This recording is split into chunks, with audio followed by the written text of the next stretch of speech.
Un 5-0 infligé dès la première journée, une équipe espagnole infiltrée en Italie et un défenseur qui marque mais qui fait perdre son équipe dans le même temps. La Serie A est de retour et aucun doute, on va avoir beaucoup de choses à se dire.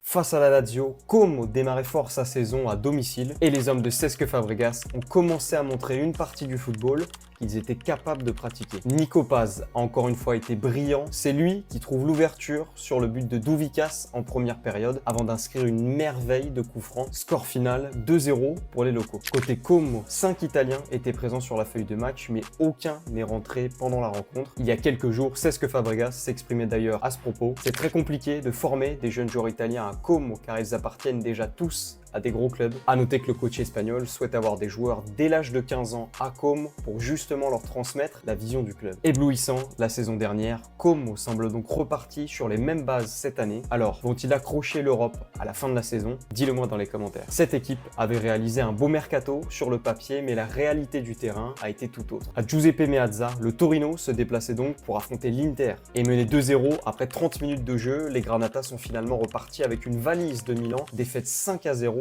Petar Sušić, Nicolo Barella ou Marcus Thuram auront notamment brillé en face. L'harmonie du 11 de Marco Baroni est encore à peaufiner pour le Taureau avec 6 nouveaux joueurs qui étaient sur la pelouse ce week-end. Il faudra vite s'y retrouver pourtant pour le club turinois. La Fiorentina, l'Atalanta et l'AS Roma sont leurs 3 prochains adversaires rien que sur le mois de septembre. Il était déjà le meilleur joueur de la Serie A la saison dernière et il ne semble pas avoir envie de s'arrêter. Face à Sassuolo, Scott McTominay a encore une fois ouvert la voie au Napoli de la tête cette fois-ci. 9 des 13 buts de l'ancien joueur de Manchester United ont été marqués dans son nouveau club lorsque le score était de 0-0. Dans 70% des cas, c'est donc par lui que passe la solution dans le 11 d'Antonio Conte, épaulé désormais par Kevin De Bruyne, lui aussi buteur pour son premier match avec le Napoli. Il faudra suivre attentivement les performances du club champion d'Italie en Serie A et aussi en Ligue des Champions. Un temps buteur durant ce match, ce défenseur aura pourtant laissé trop d'espace à ses adversaires. Face à la Cremonese, l'AC Milan démarrait sa saison avec de nombreuses recrues sur le terrain, mais après 90 minutes, douche froide à San Siro, puisque c'est le promu Lombard qui est reparti avec les 3 points. D'abord sur un coup de tête, puis sur une merveille de ciseaux, la Cremonese a frappé fort à Milan, score final